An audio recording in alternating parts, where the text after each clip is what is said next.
ಪತ್ನಿಯನ್ನೇ ಕತ್ತು ಹಿಸುಕಿ ಕೊಂದ ತೆಲಂಗಾಣ ಮೂಲದ ಟೆಕ್ಕಿ. ಸ್ಮಾರ್ಟ್ ಲಾಕ್ ಡೇಟಾ ಹಾಗೂ ಚಾಟ್ಗಳಿಂದ ಬಯಲಾಯಿತು ಹತ್ಯೆ. ಅಮೆರಿಕದ ವಾಷಿಂಗ್ಟನ್ನಲ್ಲಿ ವಾಸವಿದ್ದ ತೆಲಂಗಾಣ ಮೂಲದ ಸಾಫ್ಟ್ವೇರ್ ಡೆವಲಪರ್ ಅವಿನಾಶ್ ನಾರ್ನೆ ತನ್ನ ಪತ್ನಿ ರಂಜಿತಾ ಸಬ್ಬಿನೇನಿ ಅವರನ್ನು ಕತ್ತು ಹಿಸುಕಿ ಹತ್ಯೆಗೈದ ಪ್ರಕರಣ ತಡವಾಗಿ ಬೆಳಕಿಗೆ ಬಂದಿದೆ.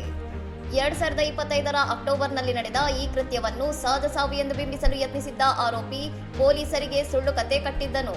ಆದರೆ ಮರಣೋತ್ತರ ಪರೀಕ್ಷಾ ವರದಿಯಲ್ಲಿ ಇದು ಕೊಲೆ ಎಂದು ಸಾಬೀತಾಗಿದೆ. ಆರೋಪಿಯ ಅಪಾರ್ಟ್ಮೆಂಟ್ನ ಸ್ಮಾರ್ಟ್ ಲಾಕ್ ಸಿಸ್ಟಂನ ಡಿಜಿಟಲ್ ಡೇಟಾವನ್ನು ಪರಿಶೀಲಿಸಿದಾಗ ಆ ಸಮಯದಲ್ಲಿ ಮನೆಯೊಳಗೆ ಬೇರೆ ಯಾರೂ ಪ್ರವೇಶಿಸಿಲ್ಲ ಎಂಬುದು ಸ್ಪಷ್ಟವಾಗಿದ್ದು ಅವಿನಾಶ್ನ ಸುಳ್ಳು ಬಯಲಾಗಿತ್ತು.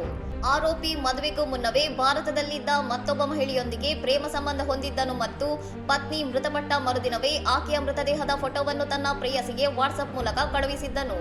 ಕೊಲೆಗೂ ಮುನ್ನ ರಂಜಿತಾ ಪತಿ ಮಾಡಿಕೊಡುವ ಪಾನೀಯಗಳು ಅಸಾಮಾನ್ಯ ಕಹಿಯಾಗಿವೆ ಎಂದು ದೂರಿ ಸಂದೇಶ ಕಳುಹಿಸಿದ್ದು ಆರೋಪಿ ಈ ಮೊದಲೇ ವಿಷ ಉಣಿಸಲು ಯತ್ನಿಸಿದ್ದ ಎಂಬ ಅನುಮಾನವನ್ನು ಬಲಪಡಿಸಿದೆ.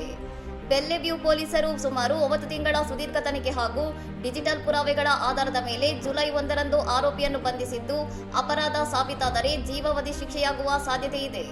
ಇನ್ನಷ್ಟು ಸುದ್ದಿಗಳಿಗಾಗಿ ನೋಡ್ತಾ ಇರಿ ಸೌರಂ ಟಿವಿ.